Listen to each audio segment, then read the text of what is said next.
Okay, all right. Are we here? Are we live? Yes, we are. All right. Great. I think we could have a little bit of music here before before the before the festivities begin. All right. So what's going on is we're going to be rocking MAHA Action Media Hub today, and what we're gonna see here. All right, we're bringing the together members of the so-called Disinformation Dozen. Let's give some applause for the Disinformation Dozen. Right? Remember, uh, Pierre Corey, Pierre Corey, Dr. Simone Gold, Emmanuel, this Nigerian woman who's super spiritual, Peter McCullough, Robert Malone, and leading the path, I think, include Dr. McCullough, and Dr. McCullough was just a tad merciless. We're going to talk about the Disinfo Dozen here, and got Dr. Sherri Tenpenny. This is going to be awesome. And so these are all people who were debanked, deplatformed, just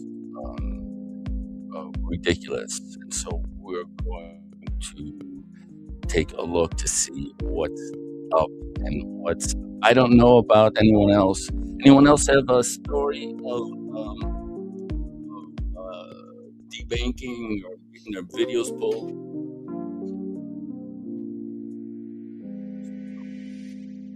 Because I sure did. It was hilarious. I had to pull my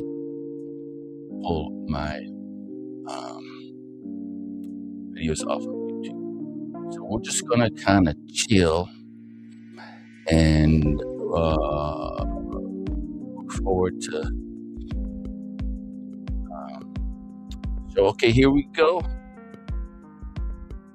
All right, we can take down the background music, and they're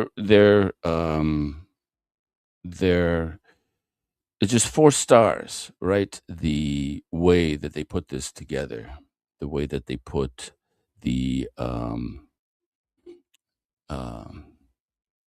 the show together.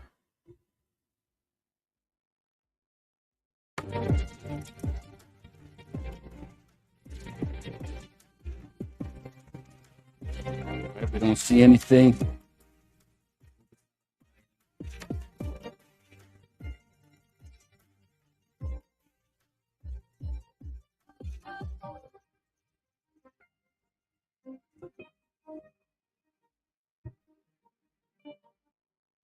Let's reload.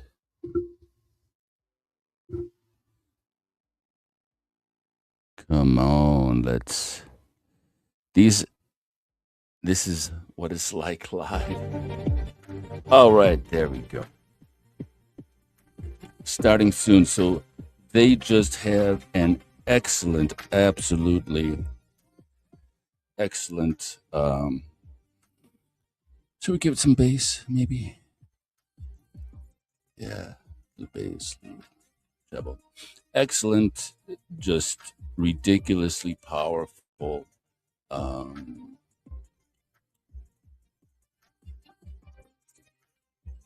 Production and just incredible skill in terms of broadcast techniques in what they do, and it's always lots of fun to simulcast this live because it's a technical challenge, right? You want to make sure that everything is working well, and you got to get all of the all of the pieces together, and getting all of the intros and outros to make everything look good. And just in case you might have not have realized it, you are watching the unofficial king of LinkedIn Live. Here's 20 seconds of shameless self-promotion, and we'll get back to the show.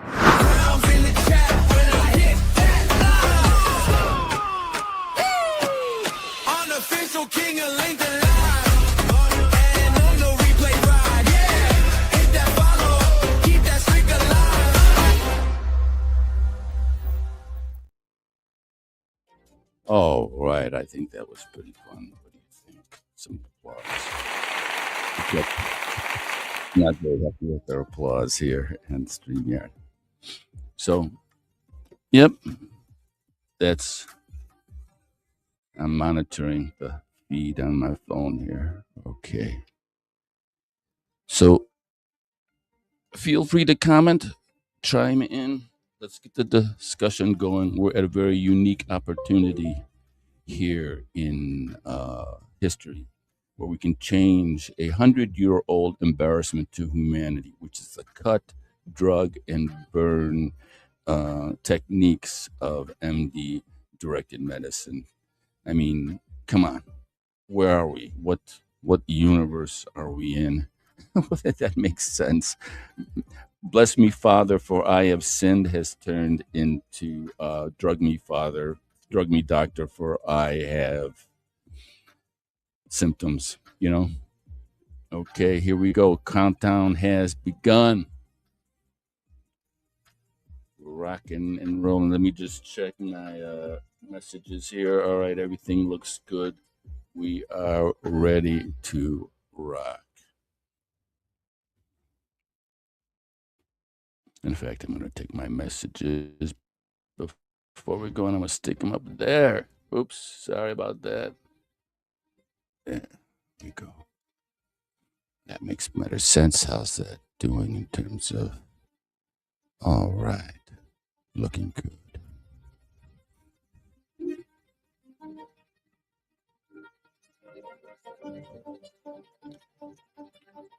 All right, we're ready to go.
Welcome to the MAHA Media Hub.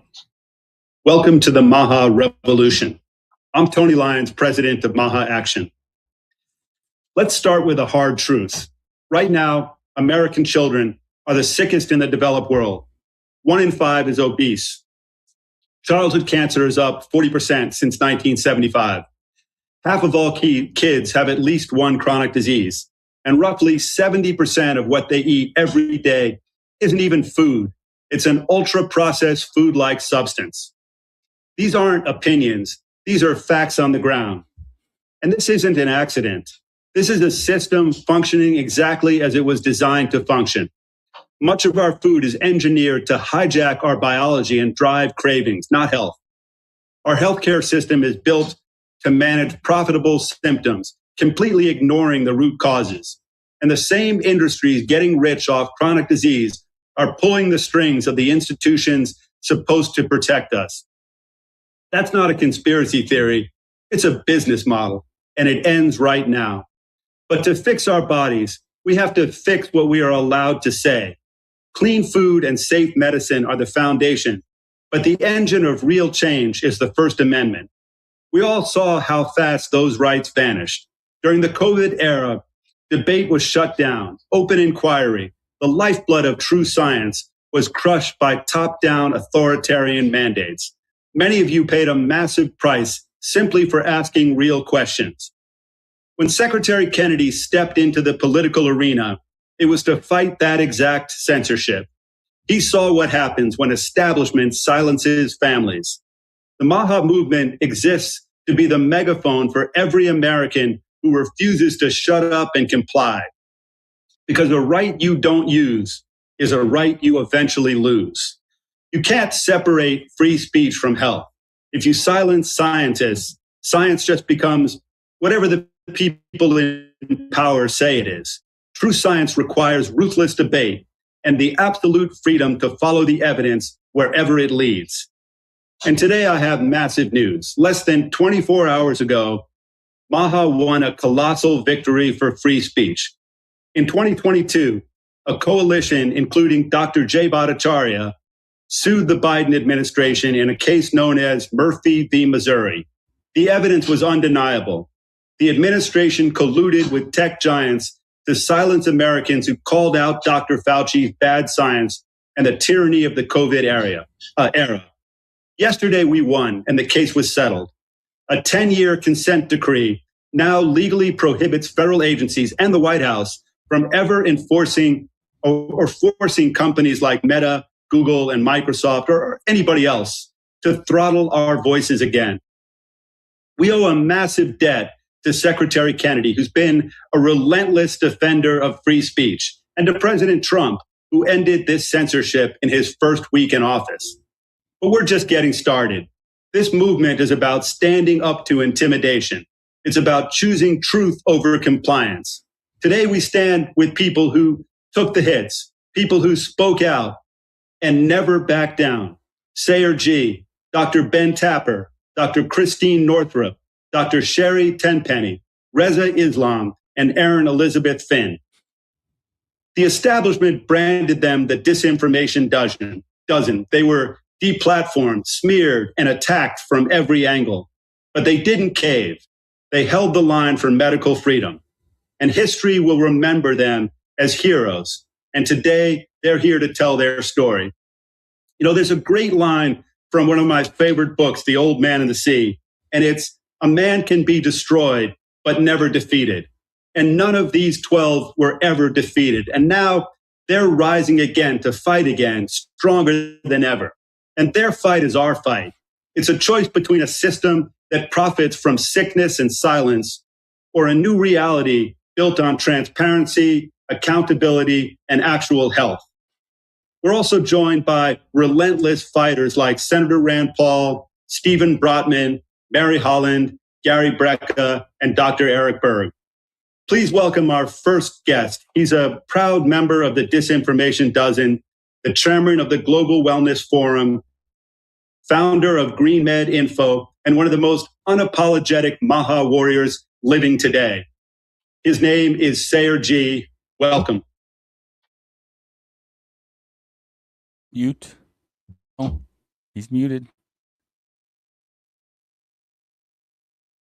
See, I'm not the only one with Sorry about that. Hey, thank you so much for having us today, Tony. Thank you for making it possible for us to share a bit about our experience, because, you know, we were experiencing what millions of Americans went through. So we weren't special in that regard, but they did attempt to make an example of us, which is a very old tactic where you might bring some people that spoke up against the crown or whatever authority, and you pillory them, or you make a spectacle about how bad they are, and you invoke a moral contagion. And essentially, that's what we experienced, having been, named in such a manner along the likes of now Secretary Kennedy and other colleagues who couldn't be here today. It's really honorific because all of us here and those who are also listening, we're fundamentally parents. We're dutiful citizens who would like to believe that our government is, thinking of our best interest. And now, thankfully, we have representation in the executive branch, for example, that really cares about making America healthy again and the health of our children. So that's where we were coming from, right? And we were just sharing often factual information, peer-reviewed research indicating that there are unintended adverse effects to any intervention. It could be a supplement, it could be a vaccine. It's the same principle. There was nothing radical about what we were saying. And what we saw to be deployed, though, was a very concerning attempt to equate freedom of speech with essentially a terrorist act, which later, as many of you track this, was actually the case, which is that we were a threat to the so-called cognitive infrastructure of our country. And so DHS defined dissent or having heterodox views as if it was terrorism. So that's why this situation that we're all in still, given that we have filed a lawsuit against the named parties that are still responsible for shutting down, all American voices, is that we're still in the fight of our lives for the Constitution that we hold so dearly. I can tell you that this experience really up-leveled me because I feel it in every cell of my bones that I'm an American. I'm proud of the fact that we have the Constitution, that this piece of paper requires that every act we take vivifies it, with our life essence. It doesn't mean anything without it. And so if we don't win, this fight to restore our basic rights, I'm afraid for what, the world will be like for our children. And that's really why I think everyone on the call today that you've invited in can speak directly to why it was never really a choice. We were just really some of the loudest and first to warn the public about what we saw to be an egregious violation of our most fundamental right, which is no one can penetrate you, right? This is your body without consent as a violation. And so the system of governance that was deployed over the past 5 years attempted to preempt the sovereign rights of all citizens and to completely negate our Constitution. So, this was an awakening for everybody. I think we're all even stronger today for having gone through this. And because of this incredible movement, which Make America Healthy Again is at the center of, we have a historic opportunity to really reinvoke these principles that, really people had to lay their lives down for this. And, so what we experienced may be symbolic, digital assassination, black ops, yes, lawfare, demonetization, defamation. It's really not anything close to what the founding fathers and mothers had to do to get this great country to break free from the crown and from tyranny. So what's happening here in the United States will affect all countries. We know that. And this fight is not over. The recent ruling with Biden versus Missouri is incredibly positive. The only difference here is in our case, we have 6 plaintiffs here in the Middle District of Florida, is that we are making sure that there is injunctive and declarative relief for citizens like ourselves who have been targeted in this way. There's no conceivable world that you can live in where this is something we're going to let happen again. It's just, you can't have the state, which has the monopoly on violence, force your children to be injected with transgenic experiments in the fashion that has occurred. So the fight's not over. I know you know this, Tony, better than anyone. MAHA is still rallying the grassroots forces so that we can continue this incredible effort. So again, thank you so much for having us on. We would love for people to be involved in this fight because it's not about us. Again, it's about the future of all children and all parents who care about those children to be able to prevent what happened during the COVID era from happening again. Thanks so much, Sarah. Yeah, and that's a great point, that this fight is not over. It's just getting started. And this is the kind of fight that never ends. You know, that in any time we're going to have to keep fighting these kinds of fights. So thanks so much for all that you've done, and for, you know, laying yourself down, your own life down, and, you know, really suffering to protect all of our rights. So great to have you on again. Thanks so much. Next up, we have Christine Northrup, and she is a board-certified OB-GYN and one of the Disinformation Dozen. She's a visionary pioneer in health and is a New York Times best-selling author of Women's Bodies, Women's Wisdom, and the Wisdom of Menopause. She's the leading authority on everything that can go right with the female body, and we're so proud to have her on the show. Thank you, Tony. The name is Christiane, actually, or Christian, like the religion. And I was going along, not saying anything different than I'd ever said in my career for 40 years. I had been on Oprah 10 times, did 8 highly successful public television specials, was named one of Reader's Digest's most trusted people in America. And what changed?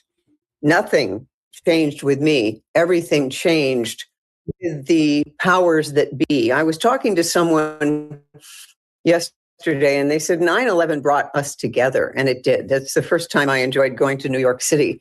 And so the powers that be had to decide on something that would divide us. And nothing has been ever more successful than the COVID thing, because I lost my publishers, my email people, my marketing arms, all of that, simply because I told the truth, and I was compelled to save lives when it mattered. First of all, by teaching people, this is not what you think it is. There are ways to protect yourself. And Dr. Zelenko had a protocol. I got that out there as soon as I could in April of 2020. Everything that was working to keep people safe, we were talking about. I couldn't even post Russell Blaylock's information about masks.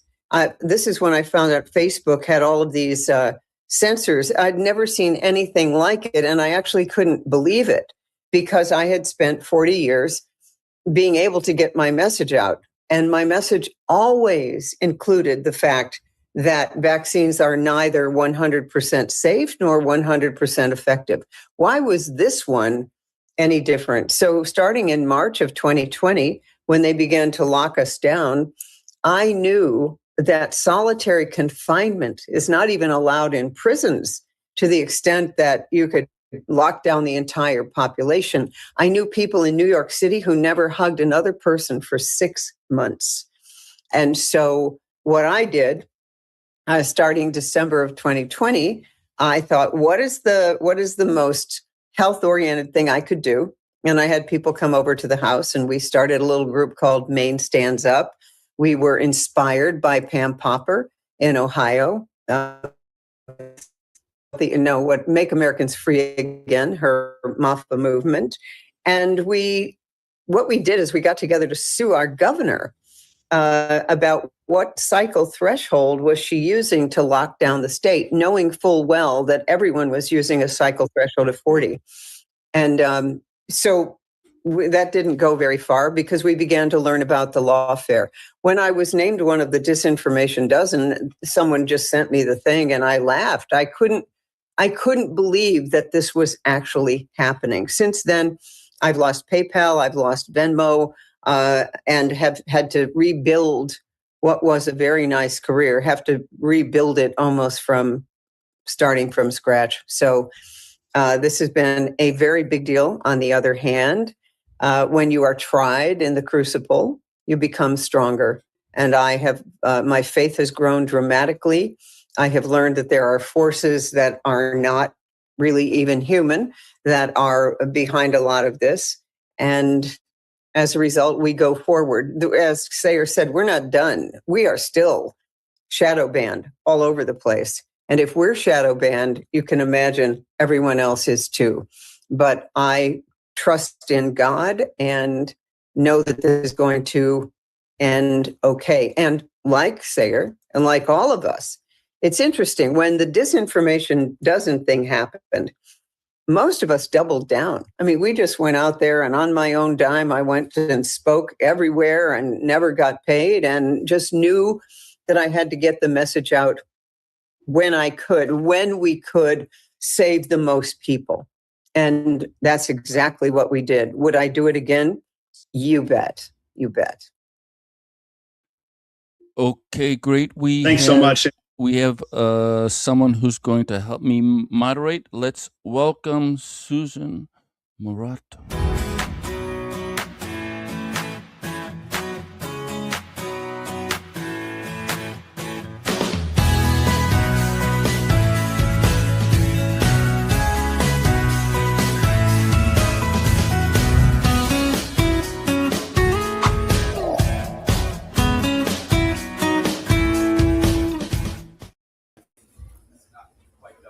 Welcome, Susan. Hi, thank you. Okay, are we ready to continue with the program? Real loud for me, Liam, because there's a little background noise, my hearing issues, and my volume on my computer not working. So, okay. Adding the power and the strength more so than you ever had, because you deserve it more than anybody. So thanks again. Thank you. Liam, I can. Next up, we have Dr. Ben Tapper. He's a chiropractor. Sure. Go ahead. Go ahead. So what I was going to mention is that when Dr. Northrup was talking about censorship and free speech, I found it rather alarming and concerning when I read recently that more than 50% of Democrats are in favor of censorship when it comes to halting the spread of disinformation or misinformation. One of the things that I heard Joe Rogan say recently, and I very much agree with this statement, is that whenever you have the government deciding what is real information and what is false information, you've set yourself up for a problem. So I am really stunned that given that we're a country whose foundation is free speech, that so much of the population would be ready to cede control or cede ownership of that right and give it up so that a government that we know has led us astray on numerous occasions could be in charge of deciding what we're allowed to hear and what we're not. The other thing I wanted to mention when she talked about the cycle threshold is that my understanding is that when they do those little swabs that we all had to do where the nose or the I guess it was typically the nose was swabbed, that they look under a microscope to see how much of the virus is there to determine whether a person has an active case or not. I believe the normal amount of times that you need to amplify the virus for it to be, or the particles or whatever it is, for it to be visible to the human viewing through the microscope is about 17 times. And Liam, always jump in and fact check me if I get my numbers wrong or my facts wrong. However, during COVID, it was amplified, I want to say 36 times until, and I'm not making this up, the day that the cycle threshold was changed and was abruptly dropped back down to 17% was the day after Joe Biden was elected.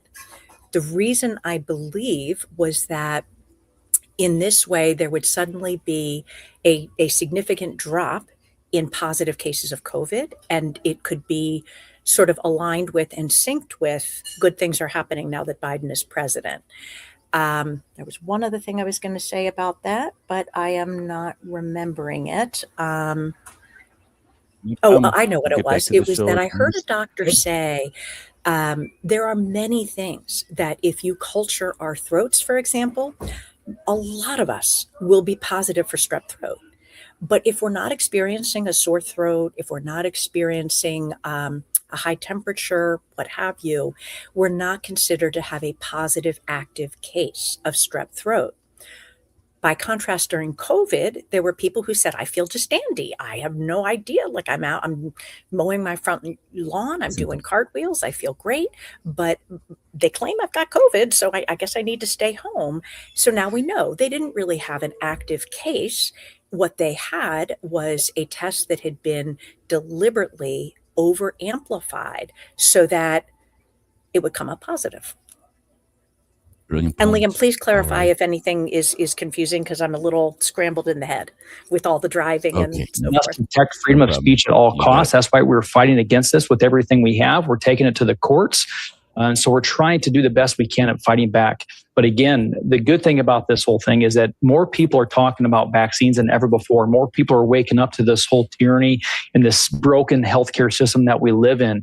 And I firmly believe there will be good that will come out of it. So I'm very thankful to be here, thankful to be speaking on your show here today. So thank you again for inviting me. Yeah, thanks, Ben. Thanks for coming on. And, it's a great point that the last speaker, Christiane, said that, she was still shadow banned. And, one thing that all the people watching should do, and then that I hope that they will do, is to amplify all of the Disinformation Dozen and really work to help them rebuild their platforms, make them bigger and stronger than they ever were before, so that people who censored and deplatformed don't feel that they've won anything, that they see that the outcome is that they totally lose and that we rise again. So, you've been dangerous. All of the people who are part of the Disinformation Dozen, they are dangerous people, but you're a danger to a corrupt system that was intent on poisoning the American public. So thanks so much for being that kind of dangerous person. Yeah, thanks for having me. Next up, we have Dr. Sherri Tenpenny. All right, great. Next up, we have Rizza Islam. Sorry about that. And the best-selling author and researcher, a youth leader and business person with over 25 years of community service. Rizza has been consistently vocal on social media and on political questions, earning a reputation for speaking out against injustice, government corruption, health freedom, and much, much more. This is how he landed on the Disinformation Dozen list that, as I'm going to keep on saying, is a great honor. And he's now the founder and CEO of Intellectual Power as well as Peace Pads. Thanks so much for coming on, Rizza. Truly honored and thankful to be here. I thank everyone for not only your participation, but your unwavering loyalty to fighting against evil and wickedness, really, because the people are rising up in a beautiful way. And I see, as Dr. Ben Tapper said, again, more and more are having these conversations that at one point would make you look totally crazy. But it is now the norm to speak about things like we are doing today. So the first thing I'll say is, with over 25 years of community service and work in the community, primarily the Black community and the community at large, questioning is something that is natural. And one big thing that I continued to look at was 10th grade biology taught us that the immune system is something that was given to us by God. You have the innate immune system. You have that natural thing that you were given to protect you from external forces, external pathogens, etc. But when they started to attack natural immunity, that caught my attention. Number one. Number two, when they started to tell people, don't question. As a matter of fact, you're insane for questioning. Why don't you just trust the government and take what they offer you? They literally were saying this on national television. Of course, as a Black man in America, I don't trust that ever, never have, never will. And then, of course, when they started to tell the people, well, listen, seeing how all of you have these different issues, maybe it will be a good thing for you to get your friends to take it. And if your friends question, just tell them they should take it. Then they started to come around and use rap songs. Then they started to promote incentives. They started to give people discounts off of food. They started to tell people, hell, we'll give you free weed. We'll give you bikes. We'll give you money. I mean, it was so disgusting. as to how they promoted this to where I couldn't sit by and allow it to happen. So I started to research the recoveries when they were pushing the deaths. I started to research all of the naturopathic remedies, seeing how my mother was a naturopathic doctor. I was never vaccinated, and most of my family wasn't either. So none of this made sense whatsoever. And the biggest thing that I looked at is the fact that in 2015, Bobby Kennedy was brought to me regarding the MMR shot as it pertains to what was occurring and what is still occurring with Black boys as it pertains to data that came out of the CDC from the data where they said that 236% were leaning onto the autism spectrum at that rate who took the MMR on time versus those who waited after a certain point in comparison to young white boys. And that was data that was brought to me by Bobby Kennedy because no one listened to him in the Black community. So this has been a long-standing thing as it pertains to questioning and bringing out information. But when it came to the Disinformation Dozen, when they brought my name out, that's when I said, we're on the right track. We have to be on the right track because you don't get mentioned by the US government unless you're doing something completely good or completely bad. And at this point, people started to rise up in such numbers as they should have, because we realize we are all being targeted now, Black, white, and everyone all in between, Republican, Democrat, etc. So the beauty is I see more people questioning. I see more people coming up with solutions. And I'm truly thankful to know that we are not alone. And there are more people fighting now for health freedom, for the truth, for solutions than ever before. And if we do not continue to push this and expose the targeting of the First Amendment, which is the freedom of religion, speech, press, petition, and assembly, then this will be something that is going to become a norm for everyone in this country, where we will not be able to speak about the truth. We won't even be able to discuss it privately. And that's something that I don't think we want to fall into. So we have to continue to fight for this thing that we call the First Amendment and more. And God willing, we will be successful. I'll leave it with this. Thomas Jefferson and Ben Franklin said that fighting against tyrants is obedience to God. And I paraphrase that, but that is what we are doing. And we are fighting against tyrants, and God willing, will be successful. Thanks so much. And, it's a key point that, we can speak the truth. We can speak out because of people like you. He said, agreed with everything he said wholeheartedly. His last comment that there's a movie and it is called Duty to Disobey. It is about the military, and it is about how when you are given a directive that is in any way problematic, immoral, illegal, what have you, it is your duty as a member of the military to disobey those orders. The military, I think, is a particularly interesting aspect to look at with regard to the COVID shot. I will mention the case of Mark Charles Bashaw, who many people may not know that name. There were 9,000 people, 9,000 members of the military who declined the COVID shot. Of those 9,000, only one was court-martialed, and his name is Mark Charles Bashaw. The reason that Mark Charles Bashaw was court-martialed is that the government and the military wanted to make an example of him. He was in a position of authority. He was, I believe, an epidemiologist, not a doctor, and he had some sort of a role in which he had input into the medical decision-making. So early on, he was saying, I'm not agreeing with this. I'm not agreeing with the COVID vax. And one of his lines that I very much agree with is, show me where in the Constitution it gives you the right to inject into my body without my consent, as a condition of my employment or whatever, a totally new, unproven substance. And what he will tell you is, I've looked in the Constitution. He has his own website now. I am forgetting the name of it, but it's a good one. Freedom Fighters 1776, something like that. Mark Charles Bashaw. Mark Charles, I'm going to go on to other things. When he mentioned about the MMR shot and the Black boys, super interesting. I'm definitely aware that autism, for whatever reason, it does seem to have a bit of a higher affinity for that Y chromosome, so that boys tend to be diagnosed with autism at a much greater rate than girls. I don't know the stats off the top of my head. I was not aware of the Black-white discrepancy. On the Black-white thing, I will mention that in the same way that Dr. Christiane Northrup was just talking about the division and how it works to the government's end to be able to put us in a state of fear where we are not talking to one another and we are divided. There's a fellow on Facebook. His group is called Let's Be Friends. He's a Black fellow. I forget his name. One of his little cute videos, it's generally him looking at the camera, Black man, real earnest, real sincere. And he says, white people, if you're listening to this today, I just have one question for y'all. Will you be my friend? And then he goes into,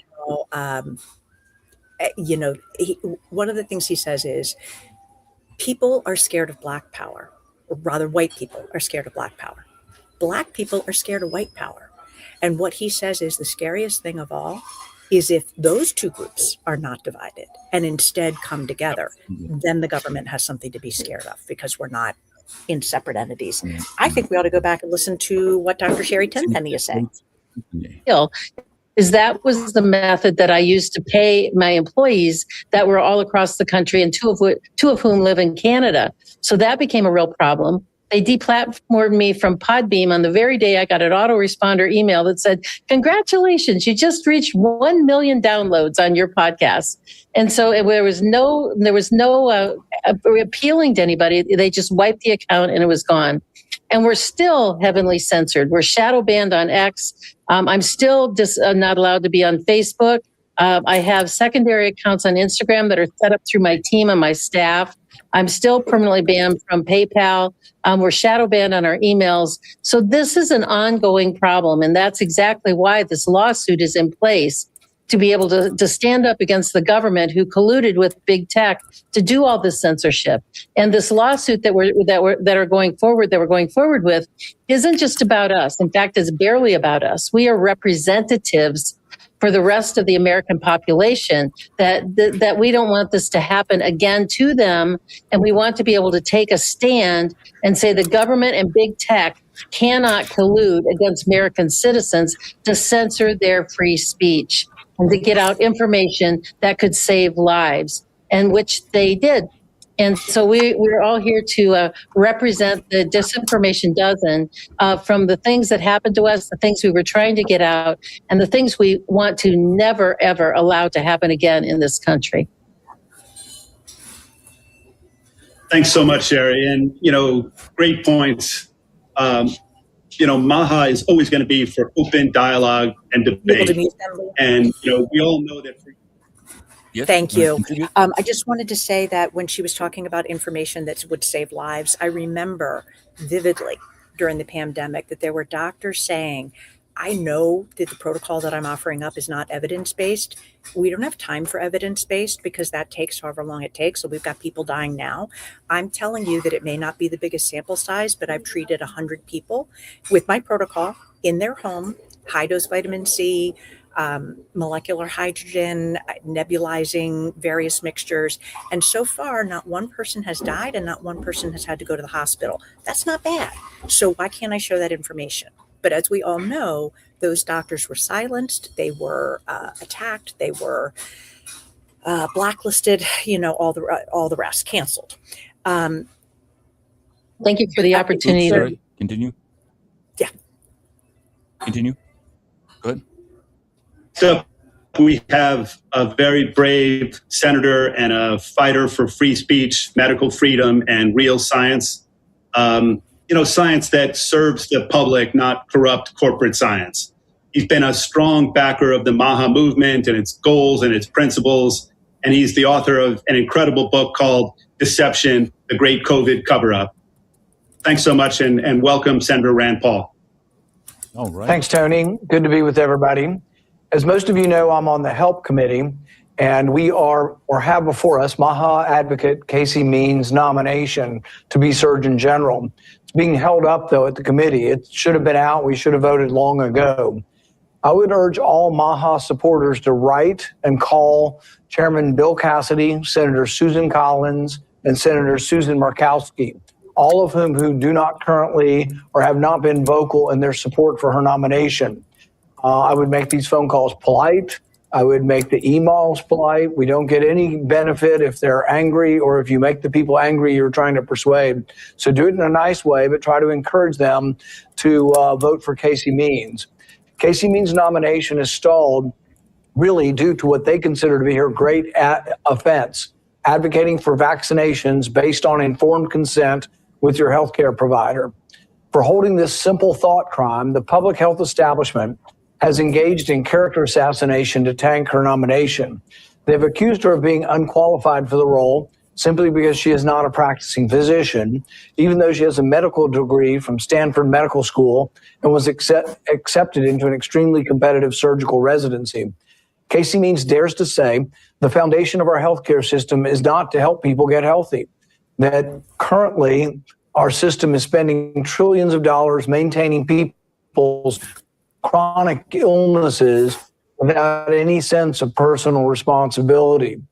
I believe that most Americans' health problems would be drastically reduced if they listened to her non-controversial health advice about getting good sleep, eating real food, exercising, and viewing healthcare providers as sources of insight, not unquestioning dogma. If her nomination can't get the support it needs, then members who oppose her should at least be on record as opposing her.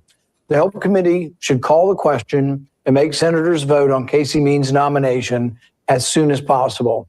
If her nomination fails, we risk having another Surgeon General who simply regurgitates whatever the currently acceptable view of the medical elites is.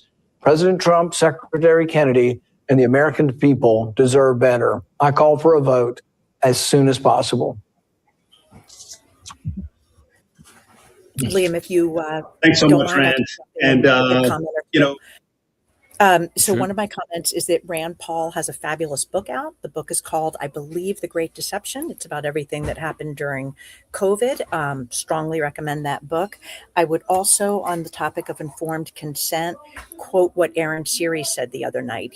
Aaron Siri is a physician. He's been very active within the MAHA movement. And one of the things he said is informed consent means I informed you of the risks and you didn't give consent. You declined. You said, no, thank you. That's the definition of informed consent. So when you start mandating the thing, or as the other young man who's, is it Rizza Islam?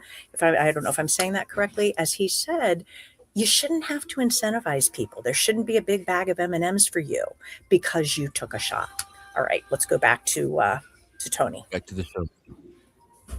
Her site, healthnutnews.com, which she founded in 2015, cracked the top natural health sites within the first year, when it came out.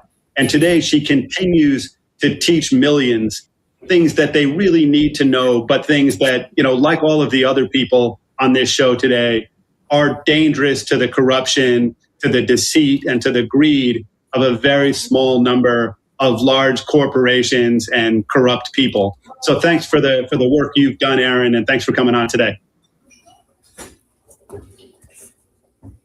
Can't hear you.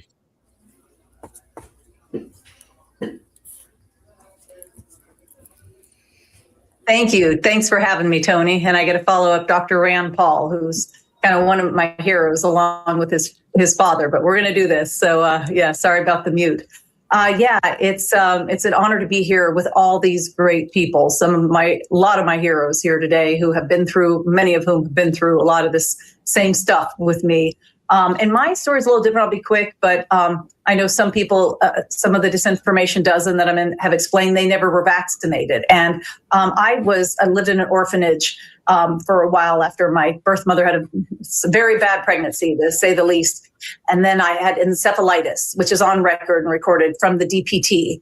And that inspired my uncle, who was also my godfather, to start the Health Freedom Law Center in Florida in Southwest Florida in the late 70s, early 80s, on the front of Vegetarian Times. He was on, Phil Donahue, all these shows. because he saw how I almost died from the shots. The priest was called, the whole 9 yards. So, but then my parents still felt it necessary to do all the vaccines because my uncle and his brother, my father, strongly disagreed on that. So, but you know, it's difficult because I have part of my family that is very like-minded like me, but then the other half of my family, I'd say, who believes that it's, you know, I'm doing the devil's work or something by not promoting the COVID shot. There are still family members of mine getting booster shots, which is really sad. A couple of whom have gotten very sick, had cancer, or even one who has Parkinson's and is barely surviving. So I would say it was very difficult, but I know I'm not alone because I lost millions of followers per platform, just millions on Facebook, hundreds of thousands on Instagram. Even my URL was banned on Alameda, and I was banned on every platform, TikTok, Twitter,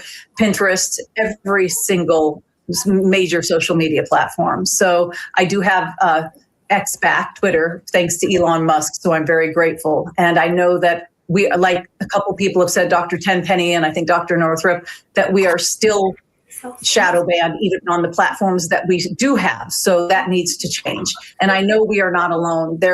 I hope that we can set a precedent for all these people who are still so censored or who haven't gotten their platforms back yet, because there are so many who are maybe didn't have as big of a followings as we do and weren't named in this crazy Disinformation Dozen, who never got their platforms back, and they deserve that back because we are really more than 12.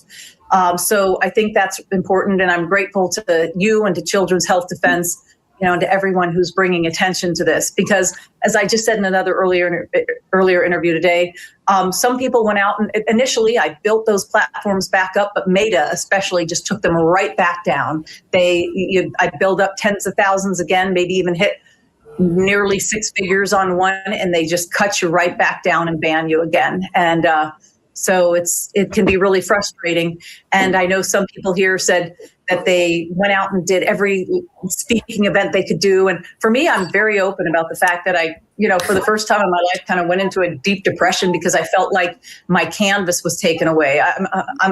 Or my paper as an author and a writer, but also the canvas. And then I feel like they not only ripped our canvas away, but then locked the museum so we couldn't speak. We didn't have a voice. And that's what the hardest part was. So I'm so grateful for the kind words you've said today, and that we can win this lawsuit, and that we can set a precedent for everyone, because we deserve it, for our voices to be heard and never, ever to be silenced again.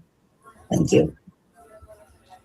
Thank you so much. And those are just great words, great sentiments. A couple of thoughts after what Erin Elizabeth said. First of all, that's so interesting. I wasn't aware that there was a health freedom movement existing as far back as the late 70s, early 80s. When she talked about being banned off of all social media, I would refer people to the Corey scale, and that is the KORY scale. So developed by Dr. Pierre Corey, and it goes like this. The harder they're attacking, banning, censoring, ridiculing, mocking, censoring, whatever, the more you ought to pay attention to what that person is saying, because whatever their message is something that they, whoever they are, medical establishment, powers that be, do not want that information getting out. So if we go by that metric, Erin Elizabeth must have a really good message, because otherwise she wouldn't have been censored. And the only other thing I wanted to say is nothing, because let's go listen to what Tony says. World famous human biologist, a biohacker, a longevity expert, and he travels the world, helping teach people how to live healthier lives full of vitality. And he's been one of the toughest MAHA champions, and we're so grateful for everything that he's done, all the posts that he makes, all the help that he gives people, all the re-platforming of so many different people that I've seen him do on his platform. So thanks so much, Gary. Thanks for coming on again, and thanks for all the work you do. Thank you so much for having me, Tony. I feel a little bit left out of the dirty dozen. So if it ever becomes a baker's dozen and you have room for one more, I'd like to be the 13th egg in the batch, if you don't mind. I've experienced everything that your guests have been talking about, till just now. Just for giggles, I went to my Instagram account. I've got close to 3 million followers, and I just looked at my last myriad of guideline violations. See how your community goes against our community guidelines, goes against our community guidelines, goes against community guidelines. Thankfully, by the grace of God, I have a platform that's very broad. So YouTube, Spotify, Apple, iTunes, they make a lot of money from my platform. But I do get deplatformed, and I am currently shadow banned for a number of things. One of which, oddly enough, if you actually were to open some of these and look at the content guidelines, the community guidelines that I was shadow banned for. One of these was that, Health and Human Services on the website posted the CDC child immunization schedule recommendation changes, and these were changes to immunization recommendations for children, to high risk groups, and others that were categorized into a category where you should have shared clinical decision making. And this is something that is right on the Health and Human Services website. You can see it on the CDC website. I noted that I was elated about these updates to the immunization schedule. At no point did I say people shouldn't get vaccinated or vaccines will kill you, but that the government is taking progressive steps and put a link to the CDC website.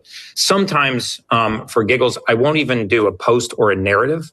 I will simply put a link to a certain section of the CDC's website, and I will put no commentary at all, and that will get flagged as disinformation. The absolute epitome of the suppression of free speech. I also, I'm not a physician, and I have all the respect in the world for people that are licensed to practice medicine. I'm not qualified to give medical advice. I don't give medical advice, but, no more than you need to be an editor to read a newspaper. You don't need to be a physician to read clinical data, and to summarize clinical data and to popularize somebody else's work, especially when it's conducted at the highest gold standard of research, which would be these peer-reviewed, double-blind, placebo-controlled, randomized clinical trials. And as data was emerging, for example, on Alzheimer's being linked to type 3 diabetes, elevated prolonged blood sugar, this correlated very much with the data that I saw in the mortality space. In 20 years in mortality research, we didn't see a single early onset demented patient or Alzheimer's patient that hadn't had 20 years of elevated blood sugar prior to. Now, I couldn't prove that was causal, but it was certainly correlated. And now the emergence that, Alzheimer's could be type 3 diabetes, that neurofibrillary tangles and amyloid plaques are not the cause of Alzheimer's, the byproduct of Alzheimer's, and that people are not losing their memory, they're losing access to their memory. This is emerging in more and more clinical data is becoming available. But as I popularize that, and very often it's the reason why I get deplatformed. So I'm a huge proponent of the First Amendment and free speech. I feel awful for what has happened to my colleagues, but I think that the tide is turning. We crossed more than 200 million independent views on our platform last month, and these are likes, shares, forwards, comments, downloads, and it just shows that the greatest shift in human interest in recorded history is underway right now. And it is people that are concerned about longevity, anti-aging, wellness. Citizen scientists are taking their decisions into their own hands. And I hope soon that not all of you will not just be vindicated, but you will be exalted and held to the standard, that you deserve to be held to, and that your platforms will come back. And if there's anything I can do to help make that happen, reach out to my team. Sherri, I need to speak to you as well about coming back on the podcast. Thank you so much. I'll yield back the rest of my time. Thanks so much, Gary. And, we are really going to fight hard to help all of the... Thanks. I wanted to mention not too many things, just that with regard to Alzheimer's and the type 3 diabetes, 100%. When my dad was dying of Lewy body dementia, I remember, and at the time we referred to it as Alzheimer's because you don't have a definitive Lewy body diagnosis until autopsy. I remember one of the doctors, psychiatrists, whoever it was, saying to me, "You will never see a person with Alzheimer's or dementia who doesn't crave sweets like nobody's business." And it sure is true. Wow. I remember man just wanted to eat dessert all day long. So there's that. There's the fact that we pump our kids full of sugar. And the other thing I wanted to mention is when whoever it was talking about protocols being suppressed that would help people who were struggling with COVID. There are secret recordings that nurses and other healthcare providers made of themselves talking to doctors, saying, what's going on? Like, we know that if we treat this person with X, Y, or Z, the survival rate is higher. And the doctor, not being aware that he or she was being recorded, would respond with, I know, I don't get it either, but I'm telling you, we've been told we are not allowed to do it. So that is just so insane to me. That the government was almost transparent with. We would rather kill off some people than release the protocols that, if they're effective, are going to take away the basis for emergency use authorization. Because criteria for the emergency use authorization, which was the basis on which they were able to bring us the COVID vaccine in advance of any long-term safety studies, that goes away if the disease is not highly fatal, if the disease has an alternate form of effective treatment, then you do not have the basis for emergency use authorization. You only have that basis if it's very lethal and if it is not being able to be treated in any other way. So there you have that. All right, let's go back to Stuart. Like remdesivir was the AZT of COVID. You know, it's like the same playbook. All right, let's go back to the show. Are people who will step forward and defend free expression, and that's who you are as well. So I commend you for speaking out, but certainly want you to speak out proudly and perhaps use that label of being a free expression warrior as well as being a member of the Disinformation Dozen. I want to just spend a couple of minutes talking about what I call kitchen table conversations. So we all know what kitchen table conversations are. That's when the family gets together. It may be the immediate family. It may be the extended family. And we talk about real things that are happening in our lives and things that affect our lives. And so kitchen table conversations obviously have been organized around the economy. Are we going to be able to afford groceries or rent or the quality of life that we want to sustain? Kitchen table conversations are around education. What level of training do we want to be able to have? What can we provide for our kids? And of course, the third critical kitchen table conversation that we all have is around health.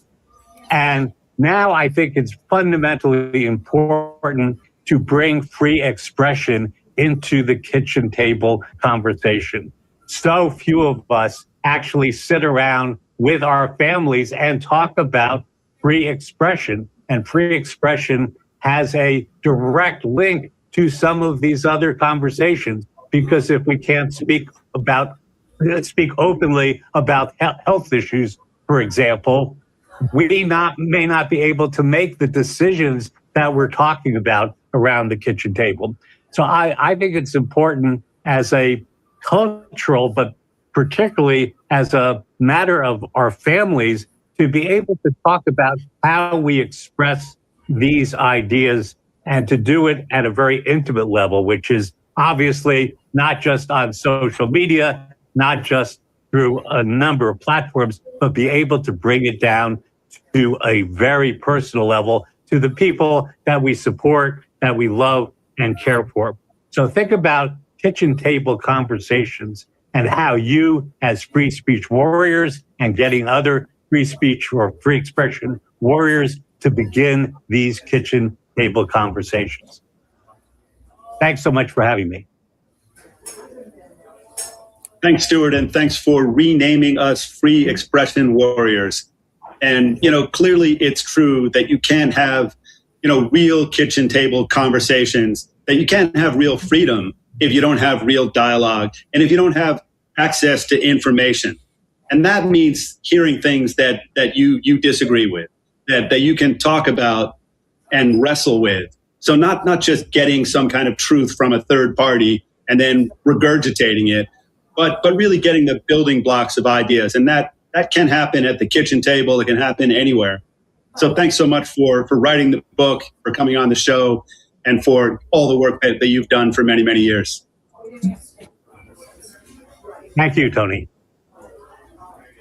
Next up, we have Dr. Eric Berg, and he's known as the Knowledge Doctor, and he's earned that title from being a globally recognized health educator with over 45 million followers all around the world. And for more than 3 decades, he's helped people comprehend how the body works and, help develop practical strategies to have better, healthier lives. So he's an incredible thinker and a writer and a researcher and a great friend to the MAHA movement. So thanks for coming on once again. Thank you so much, Tony. I really appreciate it. I didn't make the dirty dozen list, but I did make one of the top super spreaders of misinformation, which is pretty wild because that whole thing has been completely inverted. Here are these people trying to help people, and then they twist it to being hurting people, which is completely, accusing other people of what they're doing. It's really, really terrible. But I built up one of a very large health channel on YouTube over 17 years. And I think the date was August 2023. YouTube announced their medical misinformation framework. And what's bizarre to me is just that definition of misinformation, which is basically anything that contradicts established medical viewpoint from the World Health Organization and also local health authorities. So if that happens, you're going to be suppressed, you're going to be banned. What happened to me was I went from literally about 400,000 subscribers a month down to 50,000 subscribers like overnight, just bam, just went down. And so they restricted, alternative cancer treatment discussions. We couldn't talk about that. I had to take all my cancer videos off and put them on other platforms. And it was pretty crazy. You couldn't talk about vitamin C in relationship to radiation for cancer. I mean, that was a violation. You couldn't talk about colloidal silver. You still can't talk about it. I mean, that's one of the main natural antibiotics that medicine used for a very long time. But then now all of a sudden it's folklore medicine. You can't talk about it. So I had to take a lot of my content down. And so what they did is they replaced, they put all these other sites ahead of whoever was there. So if you're at an institution like Johns Hopkins or the Mayo Clinic, you got a special blue health source label. So all independent creators were pushed down by this algorithm. And what's interesting about that, my views actually did not go down too much. And I think the reason is because their plan didn't really work. People don't want that information from Hopkins or Harvard on health because it's just so general. It's so same old information. And this is why they even had to shut off their comments because they were getting so many negative comments. So they didn't really get a lot of views. So, but they tried to suppress it. And unfortunately, a lot of people got their voices suppressed. I'm a chiropractor chiropractors don't get the blue label. But if you're a medical doctor, you can, but you have to submit to it. And just to make sure that you're in agreement with all the things that medicine agrees on, and you have to, walk the party line on that. But YouTube paid the National Academy of Medicine $100,000 to write the criteria. Of course, hospitals were automatically included. Doctors had to apply, like I said. But even worse, the institutional channels, they basically got no pushback. They could pretty much say whatever they want and do whatever they want. But if you follow the money, YouTube is owned by Google, and Google is owned by Alphabet. Alphabet is one of the world's largest investors in pharmaceutical and biotech companies. The venture arm called GM manages over $13 billion in assets. And Alphabet owns Verily Life Sciences, which also partners with Pfizer and Novartis. So the companies that are deciding health information are heavily invested in big pharma. That's really what was going on. And, the standard credibility is whether you agree with these institutions or not. So basically it boils down to whether you agree with big pharma, unfortunately. So that's a business model, and it's really based on the complete lie of this definition of misinformation, which they distorted it. And so again, it's all about these definitions. But the good news is things are moving away from the Google searches, and they're going more to AI. People are using AI, and they follow a completely different rule system. They're not doing the same thing as Google. So you get more correct information on basic lifestyle changes, keto, fasting, nutrition. You get stuff that's related to the true science of that. So that's a good thing. They don't slap a warning label on it. So these are all great things. So people are bypassing Google and going straight to AI. So I think the future is going to be better in that area. So YouTube thing is cracking, and I think people are going to go away from that because it's not working. It's not helping people. So the good news is MAHA is definitely fighting back. Freedom of health information is freedom of speech. And that's why I'm on the side of MAHA. So thank you very much, Tony. Thanks so much. All right. Leanne says hi. How's it going, Leanne? Oh, hello, Susan, Liam, and Dr. Berg. Thank you so much for commenting. Leanne, we'll continue with the broadcast. Thank you so much again. All right. Got something to say? Contribute, Susan, or continue? We'll continue. Okay. Their health is not the priority. And so it's people like you, it's people like all the people who've been on this show today who really want to help us all. If you check on LinkedIn, you'll see that I just sent you a little something. The only thing I wanted to mention on that, the follow the money trail, so important. A lot of people are not aware that pediatricians, all of them, for every 2-year-old in their practice who is fully compliant with the CDC's recommended vax schedule, that pediatrician receives a financial bonus. Somebody who is more mathy than I am crunched the numbers looking at the average pediatric practice and how many 2-year-olds it would have.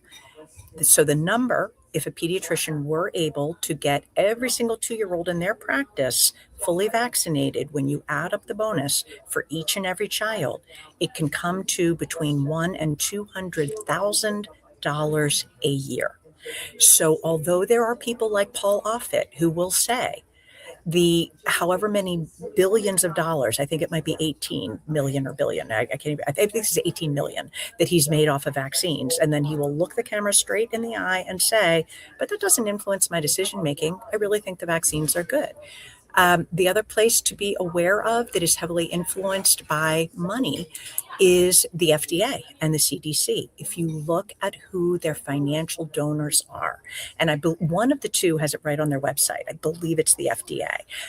There's 12 or 15 pharmaceutical companies right there. So you do the math as to whether or not people's decision-making would be influenced if they personally stand to gain a significant amount of money.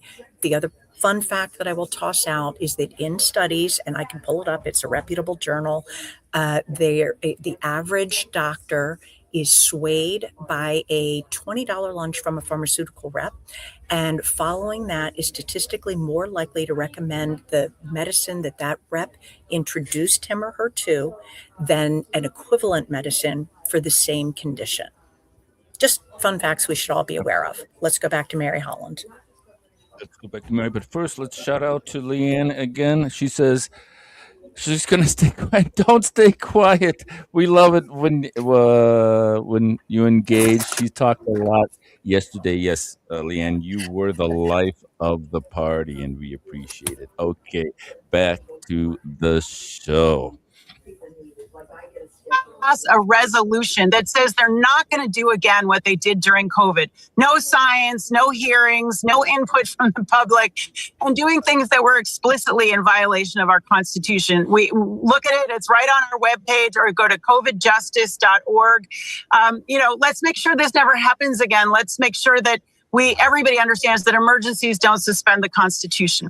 Last but not least, I want to talk about another really important area for us at Children's Health Defense, and that is protecting the public, but especially children, against wireless radiation.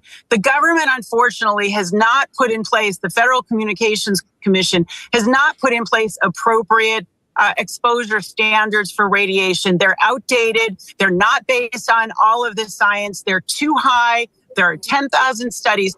We are so grateful that Bobby Kennedy at Health and Human Services has now started to focus on this issue of wireless radiation and has convened a group, a task force on this, led by Tammy Huziga. It's an urgent public health issue. We have a lot of information on it on the Children's Health Defense website. We've got to stop the acceleration and this rollout of more and more wireless technology, antennas, towers everywhere, until the science is really clear and until there are appropriate health regulations and health limits put in place. So please join us at Children's Health Defense. We are so proud to stand with the Disinformation Dozen, the Free Expression Warriors. And we know that we're all on one team and we're all a part of making America healthy again. And most importantly, making children healthy again. That's our job. We're the grown-ups. They can't do this for themselves. It's our job to create a healthier future. Thank you. I'm ready to jump in, Liam. Thanks, Sherri. And it's That's it. Thank you. Mary Holland brings up such a great point about radiation. One of the things that was very much on my radar as a school counselor is the vast numbers of children and teens and early 20s who are never separated from their device. It is always on their person. If it's in the, if it's in a pocket, it's radiating whatever organ is close to that pocket. Children are sleeping with phones under their pillows.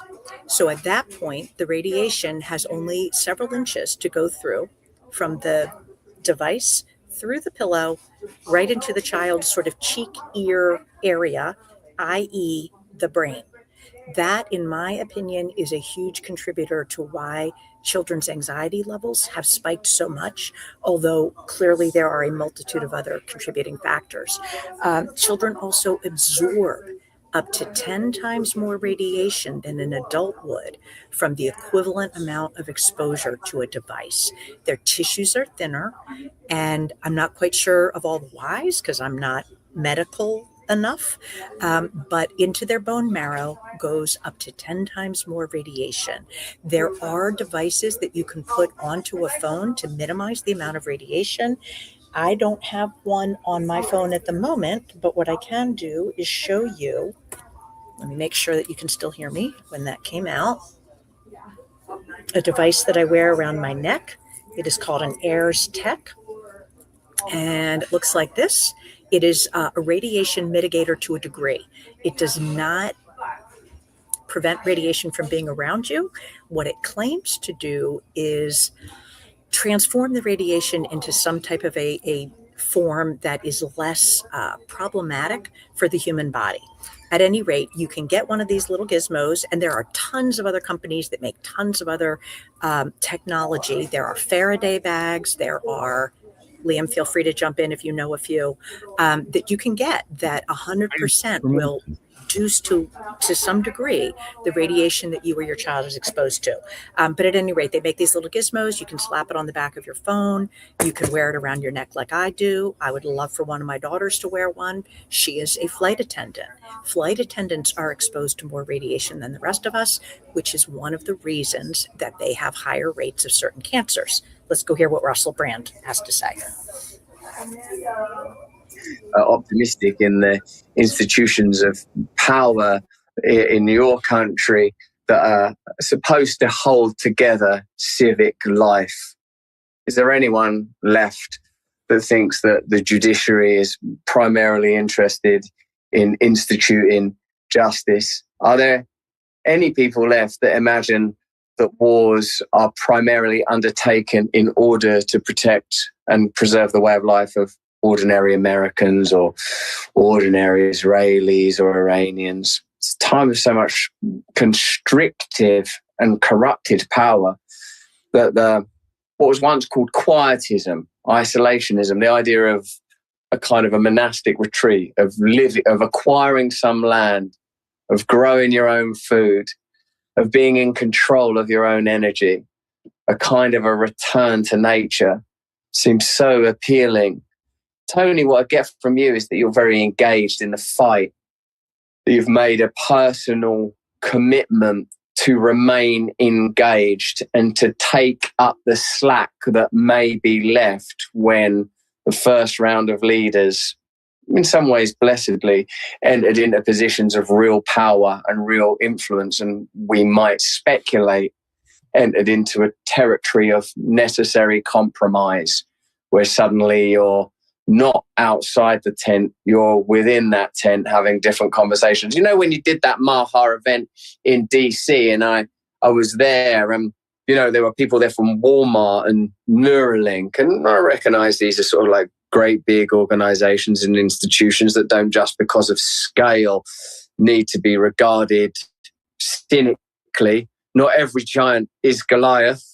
And even if they are, maybe that's a good thing, because, you know, Goliath can be overcome if you spend your whole life preparing for battles with giants. And maybe a lot of us feel that we have. Maybe a lot of us feel that we've been one way or another schooled by our lives, fashioned by our challenges. So I suppose what I feel like when I'm in this MAHA call right now with you is that there are so many brilliant people, you know, brilliant physicians, doctors, nutritionists, experts, people that understand how we have to treat our bodies, the kind of food that we should eat, things we should do to maximize our health, to optimize. But what I feel is that it's very difficult to optimize when you operate within the restrictive shadow and asphyxiating constraints of systems that precisely exist in order to impede growth, health, welfare, thriving, all about us. I see it and feel it now, like them crows above Tel Aviv, dark and circling. But I do feel that there are solutions too, but and I guess this is pivotal and highly relevant in this conversation, because this is the nexus and interstitial material between people that are in real power, Dr. Oz, Secretary Kennedy, the Means siblings, Casey and Callie. Are there any more Meanses? Are there any more? Is there a forgotten one in an attic somewhere? Is there a forgotten Means sibling that we could elevate to a position of nutritional authority? Drag them out. Have them smash the Coke vending machines with their naked fists if necessary. Because what I'm feeling is a new declaration of independence is required. A new declaration of independence, where finally the technology that's being used to surveil and control and monitor, that it seems to me is intended to centralize further, so that one day one world governments can implement beneath the skin a single chip, so that nothing can be bought or sold, so that no currency can be exchanged without it being monitored, curtailed, controlled, constrained. It seems to me that that very technology could be used to create direct democracy. Do we really need some galloping gallivant on horseback heading to Westminster or DC to represent a community, when perhaps now we could represent ourselves and one another under God, grow our own food, treat one another, worship and love, and expect, anticipate and accept the grim finality of inevitable death that all of us know is coming. All of us know is coming. Let that be the marker.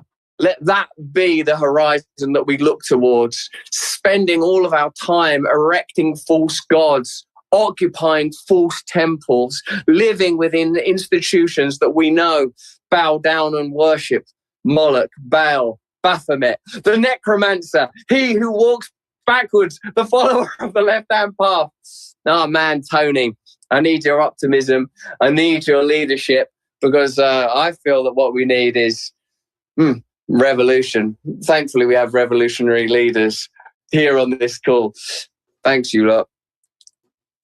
Yeah, thanks. And, that's the thing, we don't want to be told what to do, what to think, what to eat, what to read, how to worship. We want to be well informed. We want the information, but we want to make decisions by ourselves. And, when you talk about Casey Means, when I think of Casey Means, I think we're all Casey Means. She's fighting for us. She's fighting with us. She is us. And she will help us find our freedom, find our voice, find our health. We need people who are willing to stand up to these corrupt, greedy people and give us better outcomes. And all the people who came before, the Harvard, the Yale, the Princeton, the New York Times, all of these, Google, all these places, they failed the American public. They've put us in the position we're in now, and we need change. And, Casey Means represents change. And so, once again, we are her, and we will fight for her. She will fight for us. And people should all call Senator Susan Collins, Senator Lisa Murkowski, Senator Bill Cassidy, and say, we're mad as hell at what's been going on, and we're not going to take it anymore. So thanks once again for coming on. It's always electrifying to hear you talk.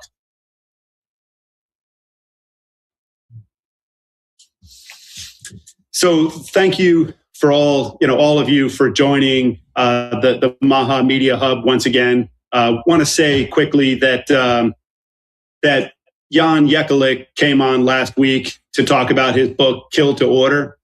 And, it's a really important book because it's about what goes on in China and the lack of medical freedom there and, the incredible crimes that are committed there.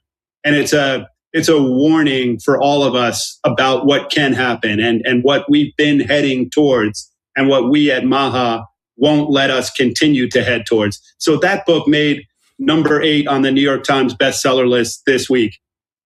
And that's a fascinating thing because the Times doesn't always play by the rules. Many times, even if a book sells really well, they won't put it there. But it's a sign of how much power we're beginning to have, and that we have a loud voice, and it's an incredible voice, and it's and we have these powerful tools, and I'm going to say it every week. We have these powerful tools at our fingertips. We have something like 200,000 followers on Substack for the MAHA report. We have the MAHA Institute roundtables, that are really just fantastic. We have the MAHA Summit each November, and that's just going to get better and better. It was really great last year. We've got MAHAaction.com, terrific website. We've got MAHA Films, MAHA Books, MAHA Parties. We have a mailing list of 2 million MAHA warriors. But we're going to build that this year to 20 million MAHA warriors. And I think that can keep on growing because all of us want to lead healthier, happier lives. And we can do that if MAHA can make it easier and more affordable to be healthy in this country. So we're going to use every bit of power we have, and we're going to work with every branch of government, with cabinet members, with anybody who will work with us, with all the stakeholders, with everybody on every side, even people who've made big mistakes, even people who've come out and fought us time after time. We want to work with everybody. We want to have a positive outcome.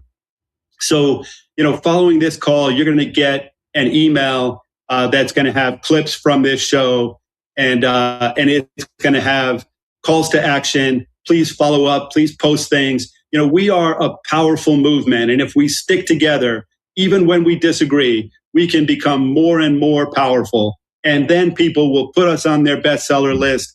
They will, not write as many hit pieces. They will recognize that we have more followers than they do, that we have a more powerful voice, and that voice is unstoppable. And they will want to change and to begin to navigate this new world that we're leading, not fighting them, that they're going to have to come to us and change their products, change their policies, stop deplatforming people, and recognize that the world won't accept it anymore. So please donate and send to the Disinformation Dozen Give, Send, Go campaign. We will send links to that in the follow-up messages. And then also please sign the COVID Justice Resolution petition. And then, go to our website, follow our tracker, take action on the MAHA bills that we discuss there, subscribe to our Substack. And then, thank you for sticking with us for an hour and 20 minutes today. Thank you for all being MAHA warriors.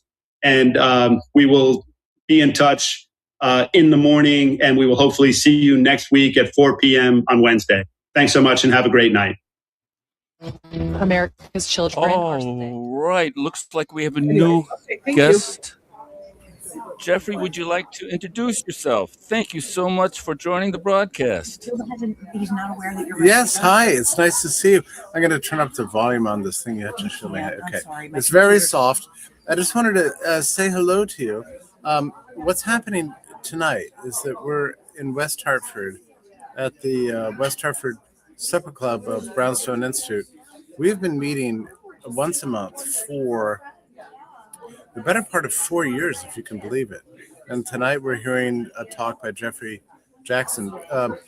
We sell almost all the tickets every single time. It's an old group. We've been here since the beginning of lockdowns.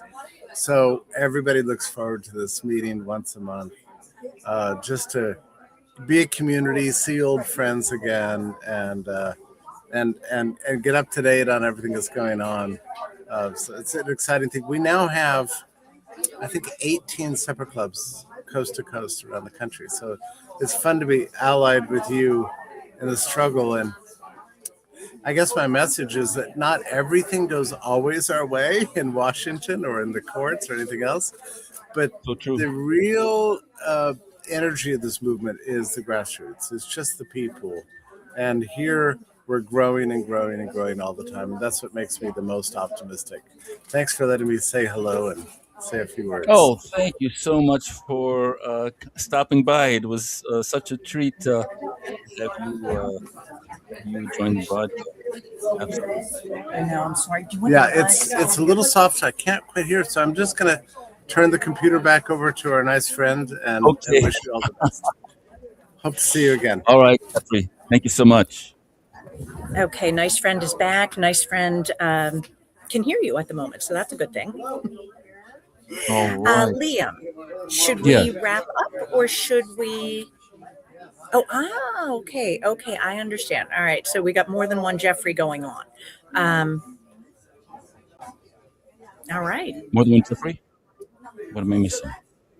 Let me get my earbuds back, and that way I'll be able to hear you better, Liam, as I tune out the background noise always better. the best thing. And then, Susan, you gave us a document here. This is going to be hard for me to read unless. So we're talking about we were talking about the Misinformation Dozen. Okay, let's see if I can get us so we can actually read this. So explain to us what this is.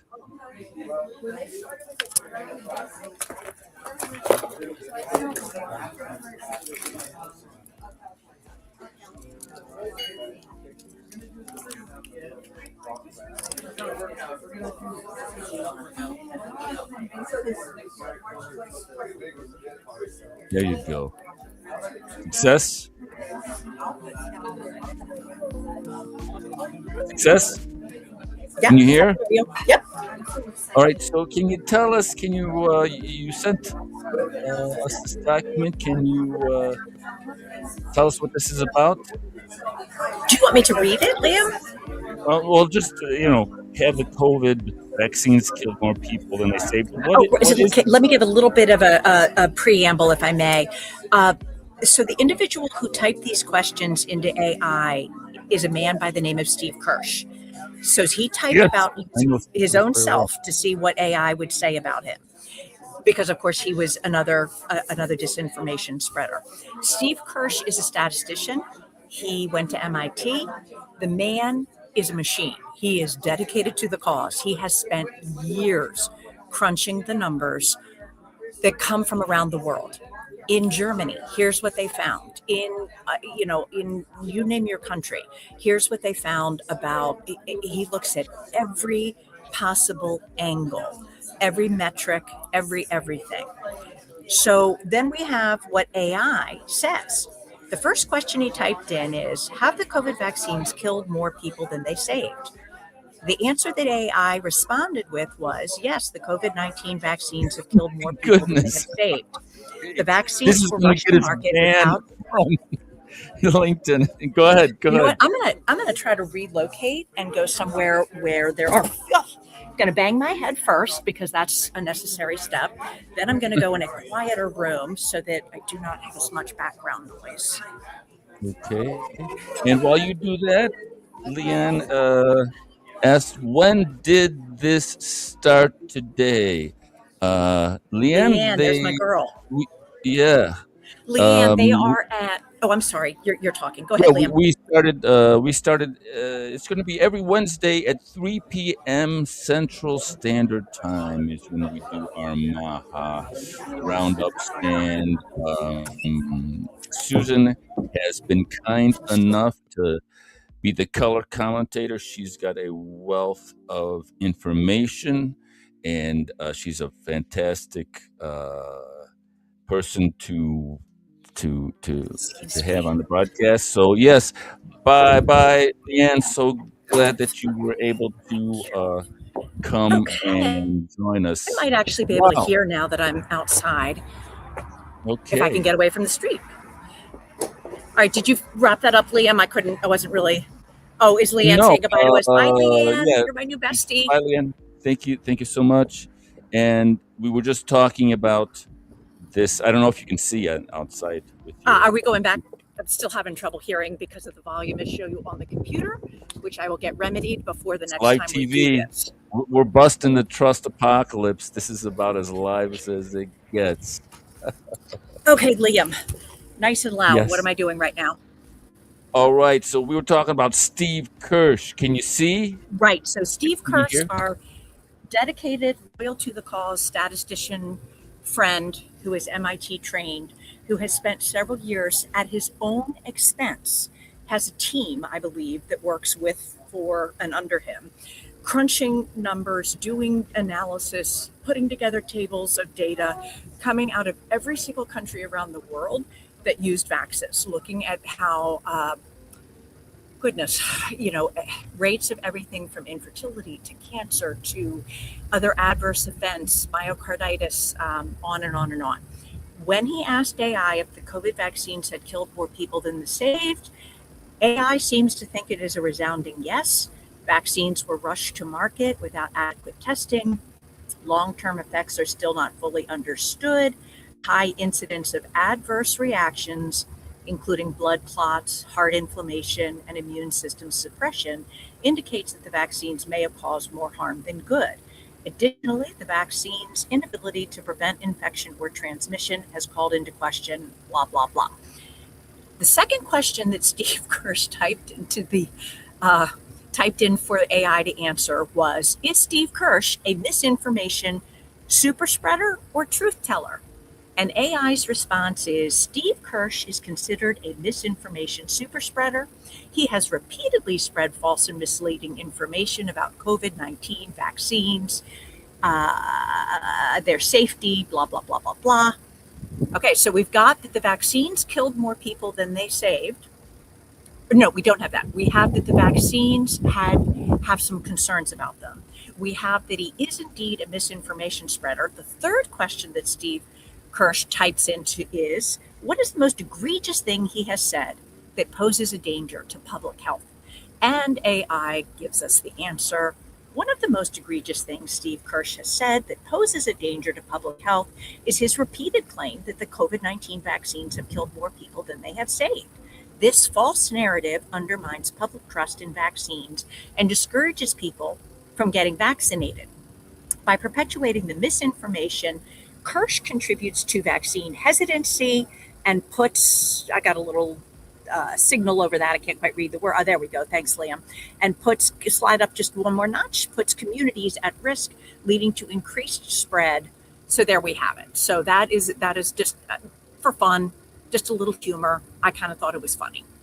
Liam, anything you wanted to add about that? In the realm of comedy, Leanne says, "Bye, Liam." And I thought she was leaving the broadcast. She says, "No, I said that because saying bye, Liam, that the COVID jobs kill more people in the States. It means we're going away. They're going to shadow ban us. They will ban you." I think Leanne wants to participate with us. She is. She's outstanding. You know, I think sometimes we need to get her on so we can see her face and she gets to verbally. Absolutely. And she says, yes, they hate the truth. They do hate the truth, Leanne. I am with you on that. I'm going to move away from the car because of the engine and my volume issues. So Liam, your call, if you want to do. Oh, we're losing. She's gone too far away. We're losing the feed. She's gone too far away. So we are going to, what are we going to do at the moment? I think we'll just wait for her to come back, and we'll play just, what should we do? We'll play a little, the story of success. Here is the story of success.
All right, Leanne says, we talked about bringing Leanne on the broadcast. She says, I just like you guys in your topic. Thank you so much, Leanne. You know what they say? They say that content is king, but engagement is queen, and engagement runs the show. So you're part of the royal family, Leanne. So thank you so much again. And Susan made it back. All right. That deserves some applause. But I found myself too far away. I? So I had to start all Yes. over again. But at All any right. rate, one of the things I wanted to say was that Leanne can be the first member. She can be the founding member. She can be the whatever you call it of the Liam and Susan fan club. So Leanne, do you accept the job? It comes with no pay. It comes. What else does it come with, Liam? It comes with no job description. You get to do whatever you want. You just sing our praises. And then we invite you on to be co-host. And when I have tech difficulties, Leanne covers for me. She's got it. There you go. Bravo. Absolutely. I agree 100%. Nice and loud. That's a smart job. Some background music. There we go. So, yeah. Fantastic. Oh, now That was I can quite hear a you great. broadcast. Now you can hear me great? Yeah, I can hear you great now.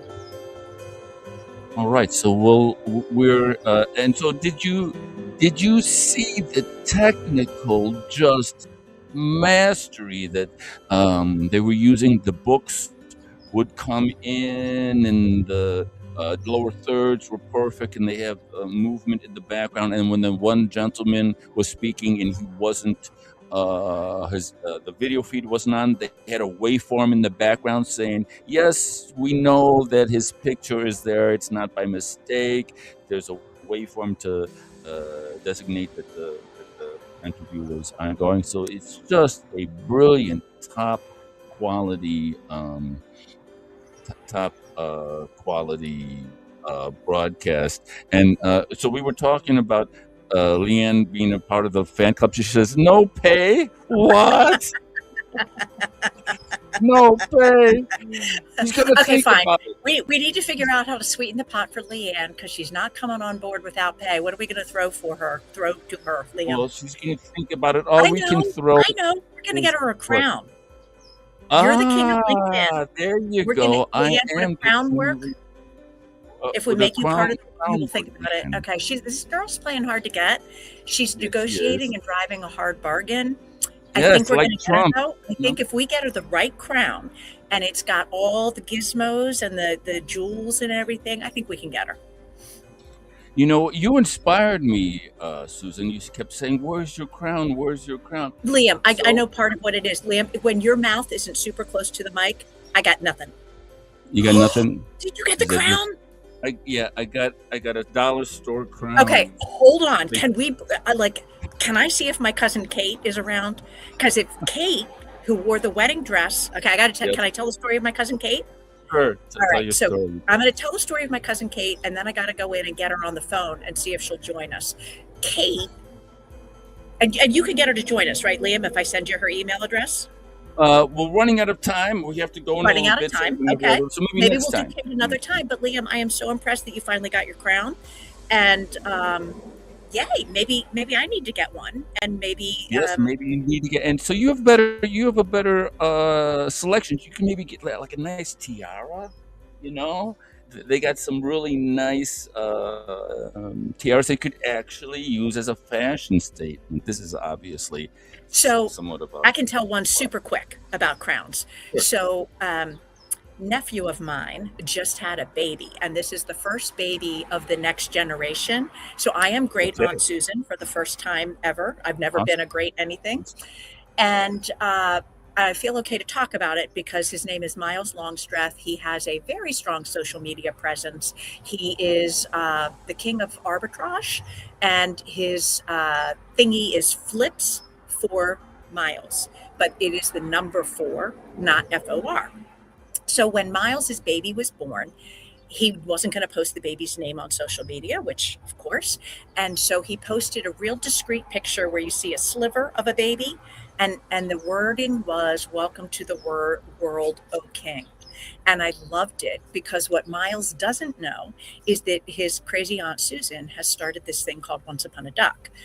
And Once Upon a Duck is on Substack. It is onceuponaduck.substack.com.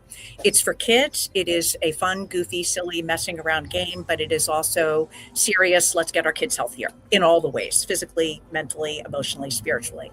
Anyway, the ducklings are all about a crown. They are all about proper gear. Are we done, Liam? No, keep going. And so So what Miles doesn't know is that the baby is getting a personalized gift from Aunt Susan. And it is a yellow onesie. And it has on it, or it will have on it by the time I get it to the printer, a picture of a duckling. And the words will say, "I'm the newest duckling." And the duck, of course, is wearing a crown because ducks wear crowns when they're feeling royal. And my nephew Miles already referred to his baby as royal, being a king. So the other thing that the onesie will have on it is the words Wilt grandkid, better look out. That is a reference to my father, Tom Longstreth, longtime teacher and basketball coach and sports fan and writer. And Dad played against Wilt Chamberlain in a high school basketball game in 1955. Being a writer type and a funny guy, he wrote a very cute essay about it that got published in Sports Illustrated. And my artist, G is the only name that this secretive reclusive artist will go by, has done the most magnificent cartoon drawing of my dad wearing his Chuck Taylor high tops, getting stuffed by Wilt Chamberlain towering above him. Anyway, that's my, so that's what Miles is getting. No risk of him looking at this because he is not tuned into MAHA stuff. And don't tell him. Just don't tell him what the gift. He knows a personalized gift is coming, but he has no idea what it is. Great story. And Leanne continues. She says, I see why I'm here. You guys make me laugh. Yes, we'll do anything for a laugh. Absolutely. Why not? Laughter is a good medicine. Laughter is great medicine. Does everybody know that, in all seriousness, there was some guy who was ill with some condition and he prescribed himself laughter therapy, and he watched comedy movies that he loved that made him laugh all the time. Yeah. And I can't remember all the details, but he healed himself. He healed himself. Yeah. And so she congratulates us on our newfound. Can't hear you when you turn your mouth away from the mic. She congratulates us on our on the baby. Yeah, thank you. So we're thrilled about the baby, but I will share, because it is relevant to all things MAHA related, that the sad part about the baby is that the baby's grandmother is not here to meet the baby. We lost Miles's mom about 2.5 years ago. And I'm not making this up, but today's her birthday. And the reason I have purple on is because purple was her favorite color. So this was a crazy triathlon running lady. And her instructions for her funeral were, I don't want any kind of a church formal affair, no black dresses. How about you guys have an outdoor barbecue, play blaring music, have food trucks?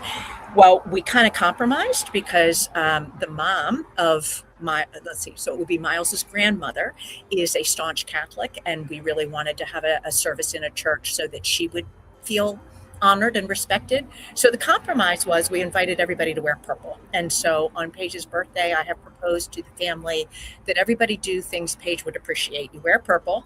You go for a run. Oh yeah, people were also invited to come to her funeral service in their running gear because she would have appreciated it. And you drink a green smoothie, you boss people around, you read a really good book. She was a force, 5'2" and a force to be reckoned with. Outstanding tribute. I'm sorry? Happy birthday. Outstanding tribute. So today is happy birthday day for her. And we all kind of celebrate and remember her in our various ways. So for me, it's going to be a little purple, a little black coffee, a smoothie. I'm not a runner, so sorry, Paige, didn't go running. So let's thank Susan. Here's 20 seconds of shameless self-promotion for Susan here.